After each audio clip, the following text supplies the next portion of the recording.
You know how I feel. You know how Ray feels about reboots and rehashing things. But what about a continuation? What if we got The Mummy 4? Ladies and gentlemen, welcome back to Saturday Morning Cartoons. I am Dougie McDoubles. The DC Don Dada is right next to me is Ray McFlurry II. My friend, I have missed you so much. It feels like ages. It feels like it's millennia. It feels like we haven't been the same since the ending of Peacemaker Season 2. And I've missed you. Yeah, I've missed you too. It's good to be here. We're not really... we're not great at being like on time and up to date with shit. So, we're a month late on Peacemaker. And it is what it is. It is, yeah. Let's talk about continuations though, because Brad sent me something very funny. I thought he has recently, with the end of Peacemaker, I think we're all there. We don't know what the fuck to watch. Absolutely, it's the black hole of like, for me at least, I'm still waiting on A Night of the Seven Kingdoms in January. I feel like that's the next thing I'm going to get into heavy. I felt that. That's true. Yeah, I don't care about anything until March because that's when Invincible and Daredevil Season 2 comes out. Okay. You know what I mean? Yeah, so I understand. Invincible's on the horizon. Yeah, so Brad was texting me. He was like, I think I'm thinking about starting Young Justice. Did you ever watch it? And I was like, it's going to be the best cartoon you watch in DC. Like, that was the first one I watched when I was getting into it heavy, when I was just like, this is going to be the thing. I want to watch all these cartoons for the podcast. And, Young Justice was the one I started on. And boy, let me tell you, it sure skewed what I thought every DC cartoon, every superhero thing was going to be. 100%. Because, like, if you love James Gunn and his niche, deep cuts, his appreciation for the fucking losers, you're going to love Greg Weisman and what he does with Young Justice. And so we were talking about it, and he was just like, I was like, season 1 is going to be the best season you probably watch in anything DC ever. I was like, season 2, almost as good. 3 and 4, he gets in a little bit of trouble with his love of the weirdos and the losers and the niche characters. And, so we talked about it more. And he was just like, well, is the show over? I was like, well, not technically. Like, they had a season 4 when it first went to HBO Max, and it was like really popular and popping, and they ordered another season, and it came out in the streaming era, like COVID, post-COVID. Yeah. I was like, but since James took over, like, they haven't like canceled it, but they haven't renewed it. It's like in that weird limbo where no one's even thinking about it, so it's just there. And he was like, oh, we'll never say never then. And I was like, yeah, I guess I'm not hopeful, but he was like, never say never. And he was like, well, if fucking Scrubs can get a renewal after 20 years, he's like, I think Young Justice can probably get another season.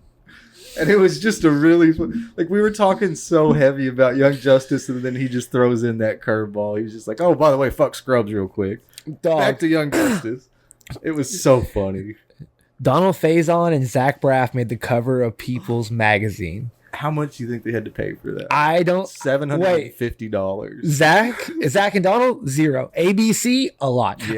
The PR team. Yeah, not them out of their pocket. Because how Variety, when they did like the Actors Roundtable with like Adam Sandler and like they did like when Ke Huy Quan won his Oscar and Brendan Fraser made his comeback. Like Fraser, they made a comeback that was all together with like Austin Butler when he did Elvis. Yeah. They did there's People's Magazine does one now. And I don't know what's going on, but the first one I saw, because I saw a clip of Donald Faison and Turk doing it, and I was like, oh, this is great. I love they've been friends since day one. Like, since season 1, they bought a studio apartment together because Donald was doing a movie, and Zach was doing on Broadway. Mm-hmm. And they lived together for one season, or like right between season 1 and 2, and then they were like, do you just want to live together, like, when we go start filming? So then for seasons 2, 3, 4, and 5, they just lived together forever. I didn't know that. I thought it was great. That's awesome. And so I saw the clip and I was like, oh man, I can't wait to watch this. What the fuck is this on? People's Magazine did a YouTube ripoff, and the first one is with Chad Michael Murray and the other guy from One Tree Hill. Oh god. And then they did one with I believe it's not Kyle Chandler. But it is, I think, 2 of the cast members from Friday Night Lights. It's not the coach. I did see that. Yeah, one is the quarterback that gets paralyzed in the first episode. Yes. And the other is Saracen. Yeah. Because it wasn't Kyle Chandler, and it wasn't Riggins, and it wasn't Jesse Plemons. Yes. Yeah, it wasn't fucking insane. Real quick, did you watch Friday Night Lights? Yes. Me and Brad watched that entire show together. Nice. I forget. One of me and Brad's biggest fights was it was so bad he called Alex Gossett and got him involved. Like, shut up, my dog. It was when Tim Riggins was dating Tara, or it was there was the one girl and then there was the white trash girl. Yes. And I cannot. It's been so long. I wish I could remember. It was such a pivotal fight in our friendship. He was team whatever, and I was team the other one. And Tyler was with me. He'd never watched the show, but he was like, "Brad, you're an idiot. Like, Ray's clearly right." And Brad said, no, just his exaggerated. Yeah, I know. Calls Alex. And then I was like, that's where I got his opinion. Like, he watched it with Alex and they formed that opinion. So, of course, he'll never change. 100%. But, like, he had to call Alex and get him involved because of, like. I respect that. But that show was crazy. I forgot about the murder plot in that show until I was watching. What was Jesse Plemons in recently that he was doing press? But they talked about Friday Night Live. Oh, and how the crazy. Begonia movie with Emma Stone. Yeah. Yeah. He was talking about how crazy it was that Landry just fucking murdered somebody like season 2 and they never mentioned it. Yeah, dude, it was absolutely fun. You could just do that back then. That was TV, dude. Well, so someone talked about TV. Oh, actually, speaking of Brad, Lexi and I, this is our favorite bit that we've ever done. Like, it's fucking top tier. When out of nowhere, it's one of our vocal stems. Like, it's straight out of a movie. Like, they'll do like the fucking, like, in the morning I'm making waffles. Out of nowhere, she'll be in here studying, and I'll hear, and she never yells, but I yell. But I do. Just cut to the Brad clip, and it's so good every time. And she never yells, but it gets us in tears rolling, dude, because it's such a good clip of Brad. Like, that's what I thought. Like, it genuinely brings me so much joy that he was in cosplay doing that. He meant that shit. Yeah, 100%. Like, that is a ESPN commentator. He's sitting with John Madden. Yeah. Oh my goodness. Yeah, he had embodied the character of Superman. Like, he was so. I love it. I wish that got so much more views because I thought that shit was so fucking funny. Oh, dude, we loved it. So shout out to Brad. I was talking to. I was reading on Twitter and it showed Corn Sweat, Nicholas Hoult, and Rachel Brosnahan, and they were all in like TV shows. They did like 20, like long, like Holt was in Skins. Skins, like, it was a UK TV show that went on for like 7 seasons. But it was like old school. It was 24 episodes. Like, you got me fucked up if you're getting, every episode was, it was back in the day. So every episode was almost 45 minutes. And they were like, you people like don't understand. Like, this was like the last generation of like good TV actors going into films because they know what it's like. And then I went to the comments because out loud I went, yeah, dude, Cole Sprouse is the only exception of that Riverdale cast. The rest of them fucking suck. And then I thought about it. And I went, oh, damn. The girl that plays Cheryl, the redhead in the Riverdale series, she does the Strangers franchise, the horror franchise. It's now in their 3rd one, but it continues to do incredible at the box office. Like, it is like one of the newer horror franchises. Like, she is killing it. KJ Apa. I ever watched Riverdale. It's not CW show. Yeah. Okay. Yeah. It's okay. Like, Cole Sprouse, obviously, it's fucking Cole fucking Sprouse. That's my dog. You know what I mean? He's gonna do him. Reggie was the Asian actor on that movie or on that show. Was there the entire series, I believe.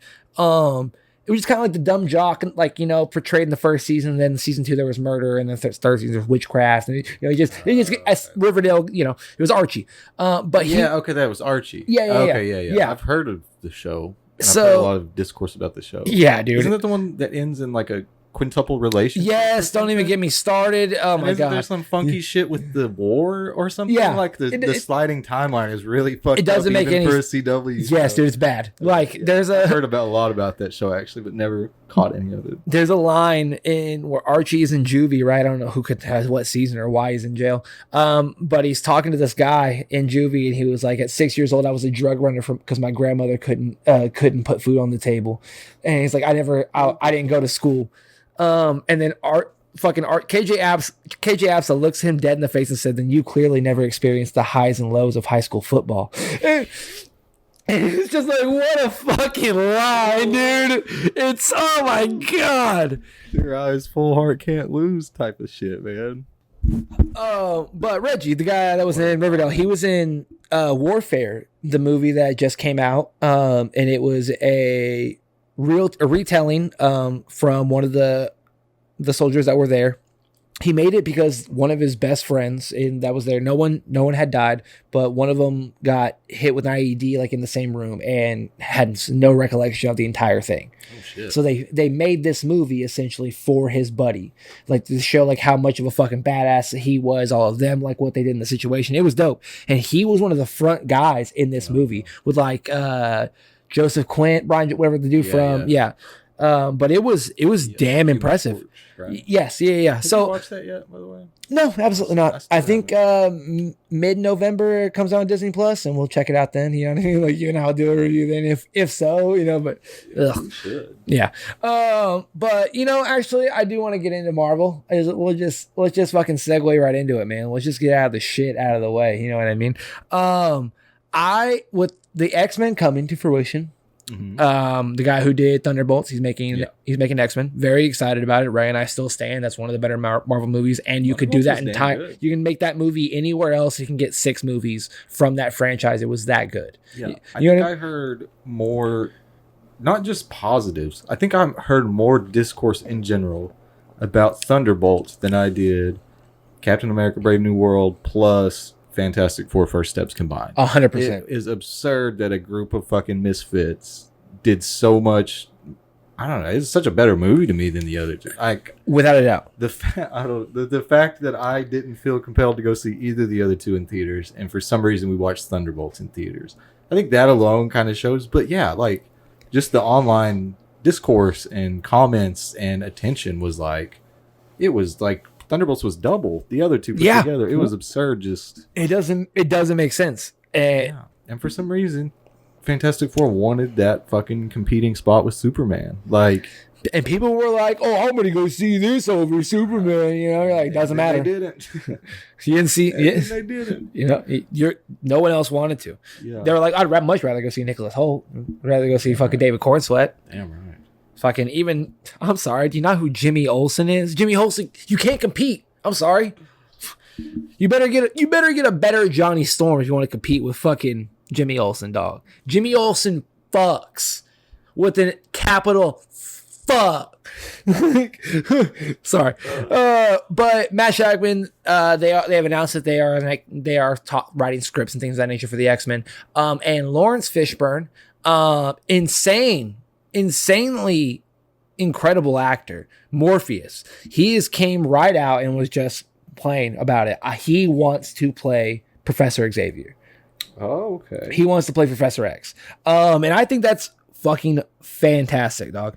I'm sorry, it's not Matt Shakman. That's who did Fantastic Four. I'm thinking Jack Schreier is the Thunderbolts director. I apologize. Yeah. But yeah, I think that's genuinely dope as fuck. Like I don't have a big problem with it. Like what I think the constant storytelling with Magneto and Professor X, where Magneto is a Holocaust survivor, I think if they don't do it like that, I think they need to do it in the civil rights era. You know what I mean? Yeah. Because like, especially to understand why they're this old now, what happened, because you know, like, because it's not back then. It makes much more of an understanding for it to be in the middle of the civil rights movement. Haven't they already had to do some sliding timeline shit for the MCU? Because this will be fitting into the greater MCU, right? Yes. So it's going to be obviously way harder to do a Holocaust like backstory for Magneto. Because especially because it's coming after Secret Wars. So it'll be, I assume, you know, what was that shit trilogy for DC? Tomorrow, the Infinite. Yeah. Right? So, you know, at the very end where they all just go to that singular timeline, I think it's going to be like that. Okay. Because I assume it'll be they'll be going from Battle World, and they'll have, like, the X-Men will be there. There'll be something that makes sense. Did they have to do much, like, funky stuff? I don't know, Captain America. Did they have to do anything weird like that with his World War II to waking up in Avengers or Captain America or whatever? No, because they froze him. Like he was frozen the entire time. So like that was pretty accurate. I couldn't. Story. I know that he did punch Hitler in the face in the comics. There is a giant comic book. The front comic is him punching Hitler in the face. So I'm gonna assume it could have changed that way, but I genuinely could not tell you. I'm kind of curious if they, like I said, I don't know Captain America, but yeah, I was wondering how they're gonna MCUify Magneto's backstory, because it's pretty dark. I feel like they have a lighter tone just in general in the MCU than those old X-Men movies. But even with it's the X-Men. They're like, even Wolverine's past is dark. Jean's past, Scott Summer. Like, I think in theory they could do it, especially if they made Thunderbolts. If they did, that's true, because they let Oscar Isaac with Moon Knight. They didn't show. But they show gore. No, you're right. No, you're right. I like the Thunderbolts though. Like Bob's character was an addict. Werewolf by Night was the special presentation movie that they put out on Halloween 3 years ago. It is rated R. It's like they show blood. It's in black and white, and then they dropped a full colored version. Because it's set like an old school monster movie, like old Frankenstein. Okay. But they set a full like color rendition version, and it was all blood. It's fucked up. Then what? Damn. Does MCU have a pretty blanket rating, or have they had R-rated? Oh, Deadpool Wolverine was R-rated. Oh, that's true. It was. I'm trying to think of the other one. It's gonna drive me up a wall. It's like none of the Guardians were they? Not really. And Thunderbolts was like PG-13, I think. Yeah.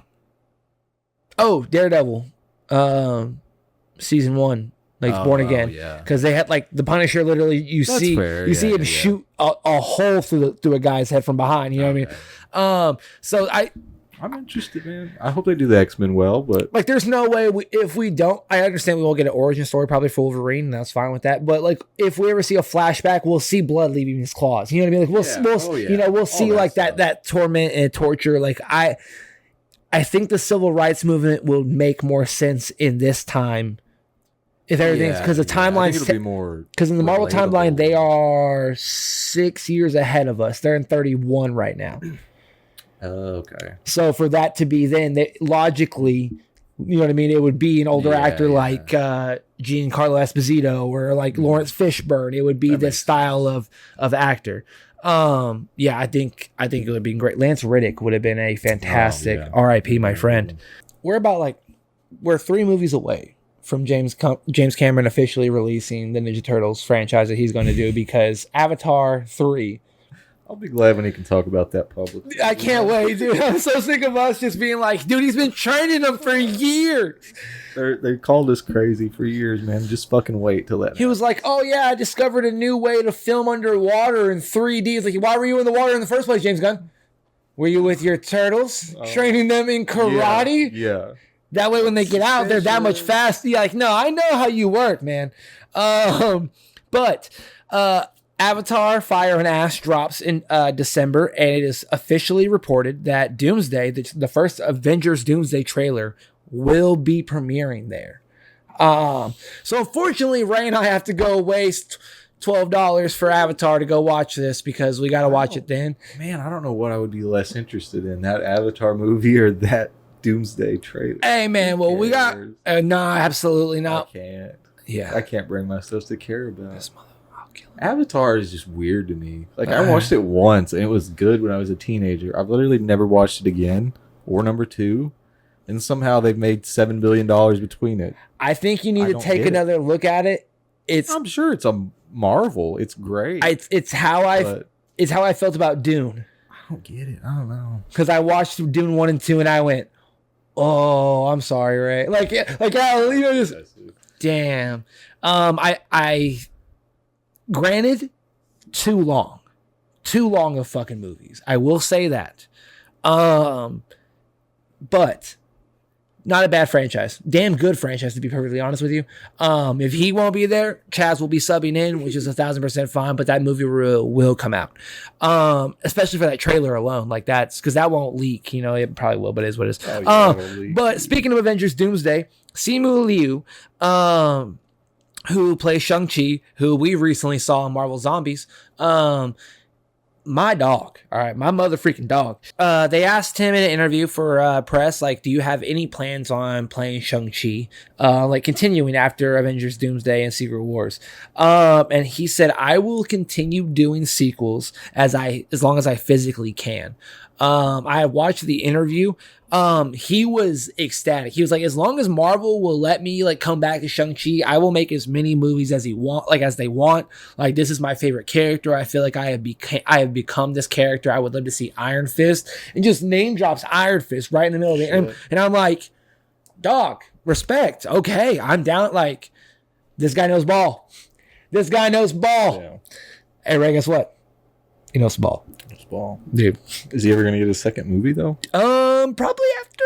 They'll probably start working on it after Doomsday, because I think because Daniel Cretton is doing Spider-Man right now. Okay. So logically, I feel like they could bring him in, maybe. It's so long after the first one. Do you you think it would have already happened or be in progress? Yeah, but they had to get rid of all their other backlog they were shitting out. They had to get rid of everything they made right after the first 4 series dropped on Disney Plus, and everything they were already working and spent their money and their entire budget on. So that's genuinely how I'm thinking, how they did it. Hopefully.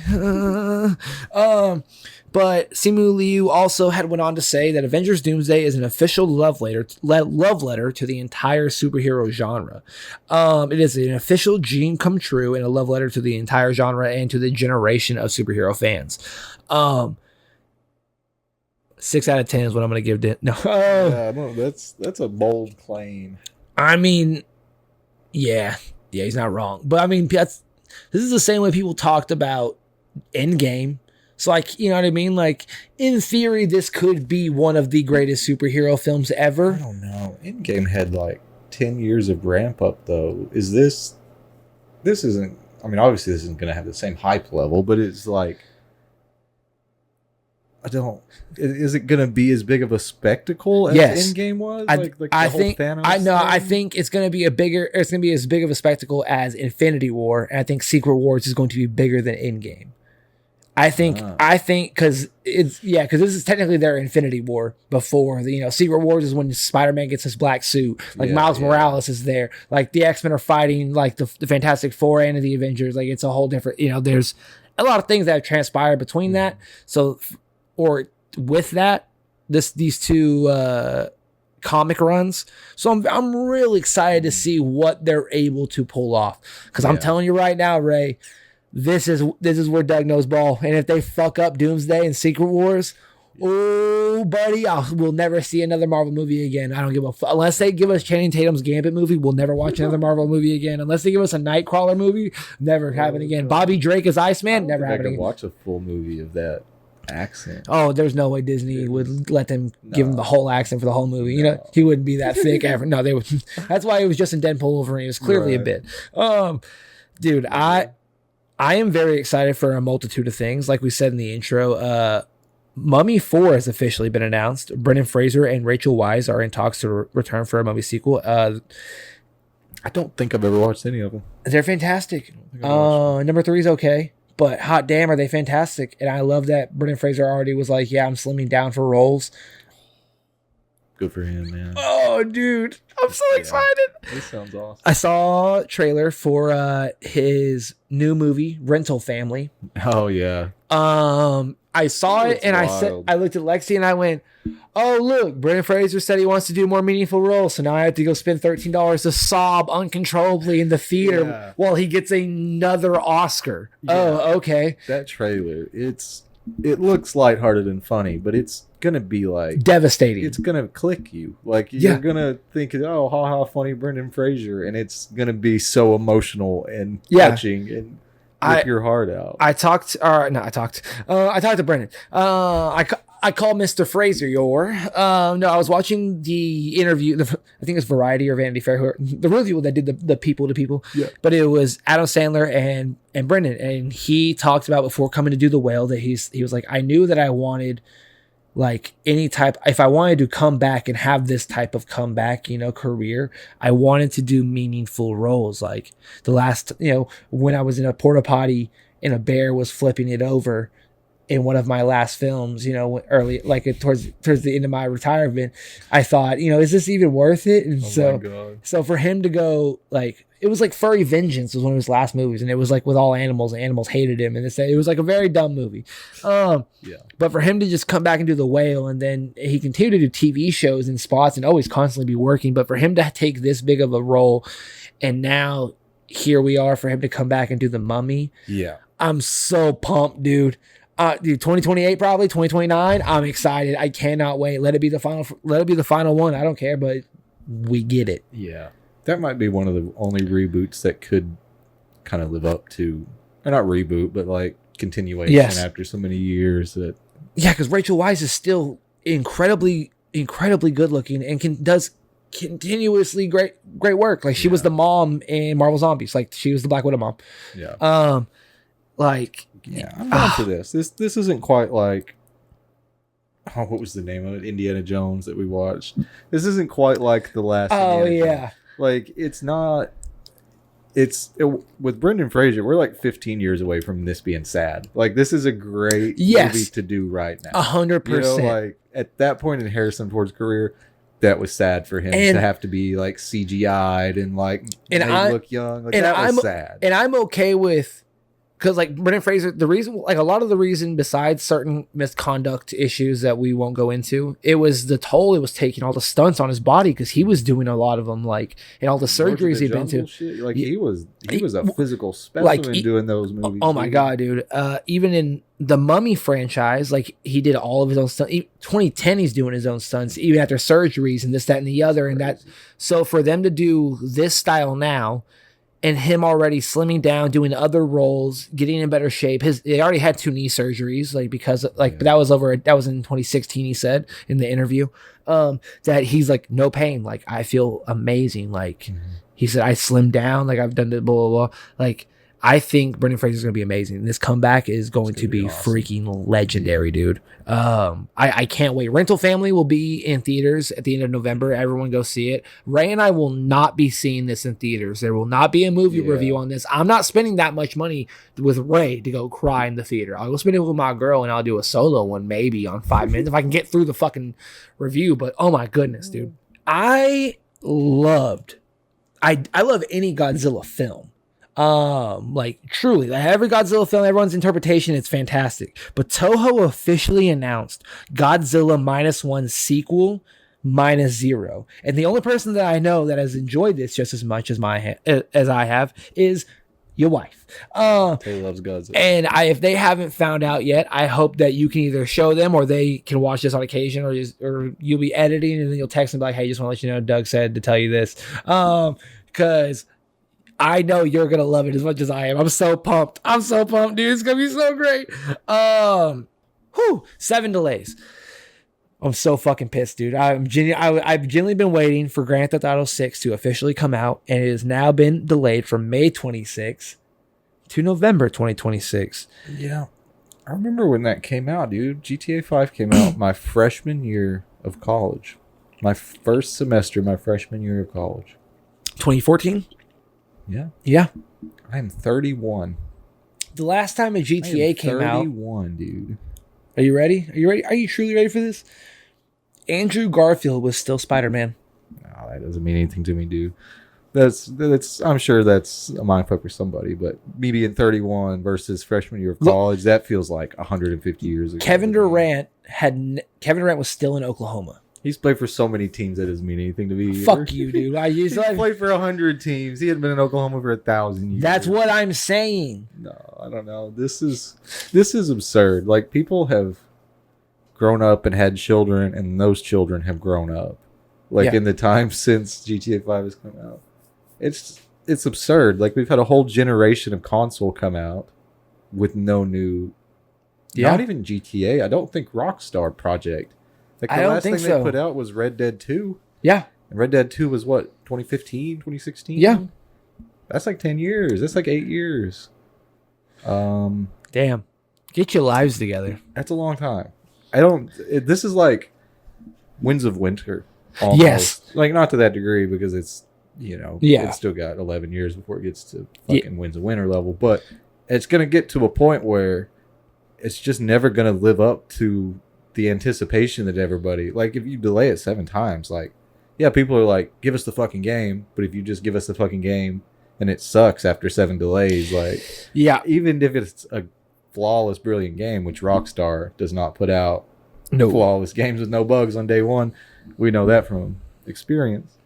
From every game they've ever put out. It's just not like, I don't see how it's going to live up to the hype. Like, when it actually does come out, I don't think, like, it's going to be the thing everyone's been waiting for and everyone's life feels like it's 2016 again or whatever the memes are. It's like the worst day in 2016.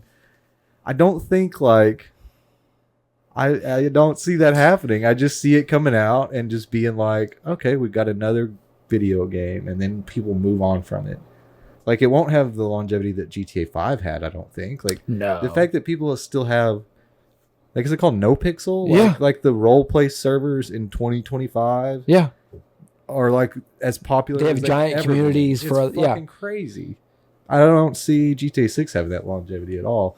In fact, I see it more the opposite. Like, I see 6 coming out and everybody playing it for 3 months and liking it, but then, like, going back to their already established community with all of their, like, friends that they know, and, like, got to be like millions of in-game dollars worth of stuff. Like, there's no way it transfers to GTA 6. Like, all the shit you have on GTA 5 or GTA Online, like, I see a couple of months and people are, like, kind of like flocking back to GTA 5. Damn. I don't know. I don't see any future where this No, is like I respect that. I respect that. I see it more like when we were in high school, Fallout 3 was like the game. That was the game everybody talked about. And then we want Fallout 4. We want Fallout 4. For years and years, people wanted Fallout 4. And then I remember the game, was it the Comic-Con game trailer thing that came out? Fallout 4. And then Fallout 4 comes out, and it's like pretty good, but it comes out the same year as what? The Witcher 3, which is Game of the Year times 10. Mm-hmm. And so people were just like, okay, well, we got this thing we've been wanting, but like... But even people that were pre-ordering it didn't even like... You didn't get half your rewards that you pre-ordered. Like, I remember Corey bought the thing that gave you the fucking real stim pack and never got the Pip-Boy thing? Yeah, that's what it is, not stim pack. Literally, like, if you were... I think it was like the first 50 grand, like 50,000 people that pre-order it, you got one of those. Oh, yeah. And a backpack. It was like a big package, and Corey bought all of it and never got a single bit of it. Oh, okay. Like, everyone did not like that's crazy. 4, in my opinion. Dude, I'm afraid that's going to be how Rockstar goes here with 6, because not only did 4 was a disappointment, Fallout 76, which came out after it, has also been a piece of shit that no one really liked. Even Danny Trejo recently went out and commented and said, Bethesda, please do Fallout New Vegas. Like, that's great that he just went out. Like, I love that. Yeah. But speaking of 2026, although GTA 6 will probably be delayed to 2027 again, it'll be a year for movies, man. It's going to be a year for some really great TV shows, but I'm going to name off a couple of these movies that you and I, unfortunately, will have to go see. Number 1, Shrek 5. We got to go see that. Number 2, Spider-Man Brand New Day. Obviously, we will see that. Supergirl, Woman of Tomorrow, front and center. Oh, yeah. Dune Messiah, front and fucking center. Cannot wait. Robert Pattinson's in it. I'm pumped. The Odyssey. I think it's going to be amazing. I don't know if Ray will want to go to that, but I'm down. Avengers Doomsday. Ray's going to have to go see that and suck through it with me. The Hunger Games. Possibly. It is the Woody Harrelson prequel. Oh, yeah. It's his origin story. So just off the respect of Woody Harrelson, I'll talk to Ray about it. Mandalorian and Grogu. That's up to Ray. I don't really give a flying fuck. Toy Story 5. I haven't seen 4. So we'll see. Yeah, I don't actually know how caught up I am on Toy Story. Ruby Tuesday will decide if we go see Toy Story 5. But not only that, dude, but is it 7 Kingdoms? 2026? Night of the 7 Kingdoms. Yeah. This coming January. Invincible, like Daredevil, Like it's gonna be a good year for TV shows, dude. Like I'm pretty sure Lanterns is coming out. Lantern, yeah, exactly. Lanterns, like, isn't Clayface dropping next October? It's after Supergirl. Like I think it's 26. Yeah. So that's amazing. It's a good year. I'm pumped. And speaking of Clayface, actually, DC's Clayface, the movie is officially finally wrapped. Tom Reese, it's announced by Tom Reese, plays the titular role, aka he plays fucking Clayface. I do. This movie's gonna be so damn good. Like, yeah, I think Clayface is really, even though it'll be the third movie, fourth, fifth project, sixth project of the DCU, I think Clayface is really where we're gonna see what the DCU all is about. Really capable of. Yes, yeah, because Superman was Superman. Supergirl is gonna be, pretty close in tone, but it's going to be an extraterrestrial story this is a whole really on Earth, but it's still going to have a tone to it, right? Lanterns is going to be space cops, but they're grounded and doing this mystery and solving it. It's still pretty tame.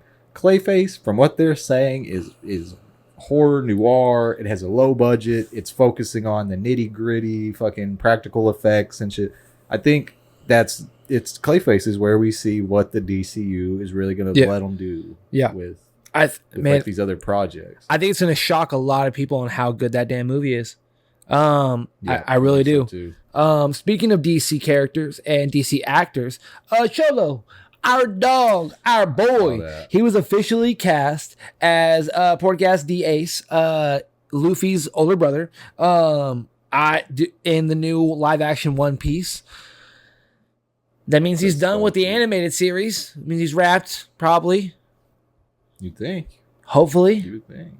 Oh, just getting his lines, done. Mm-hmm. But what a casting, dude. What a casting. 100%. I don't know. I can't remember off the top of my head the guy that plays Luffy. But him and Xolo standing side by side. They look. It's Luffy and Ace. That yes, 100%. Real how much they fucking nailed those castings. Dude, Beam was so pumped when he was like, "Dude, why have I seen?" I was like, "That's the Blue Beetle guy." He goes, "Oh yeah, dude." I'm excited. I think it's gonna be damn good. It was officially announced the other day. For a weird reboot, something I didn't know. I forgot existed, to be perfectly honest with you. If I didn't have a picture of it, like a poster of it during like season 1 of the podcast, I probably would have forgot about the franchise entirely. A new Gremlins movie has officially been announced and confirmed with a 2027 release date. The original Gremlins writer Chris Columbus will set to direct and executive produce a new movie due in November 2027. I don't know why. Like, have you seen a Gremlins movie? Not in a long time. Not easily over a decade. I probably haven't seen a Gremlins movie since like the early 2000s. Yeah. Anyway, ladies and gentlemen, drink plenty of water. Please be safe. Doug and Ray will see y'all next time. Bye. Hey, what happened? Why are those squiggles on the screen? Those are called end credits, Patrick. End credits? But I don't want it to end.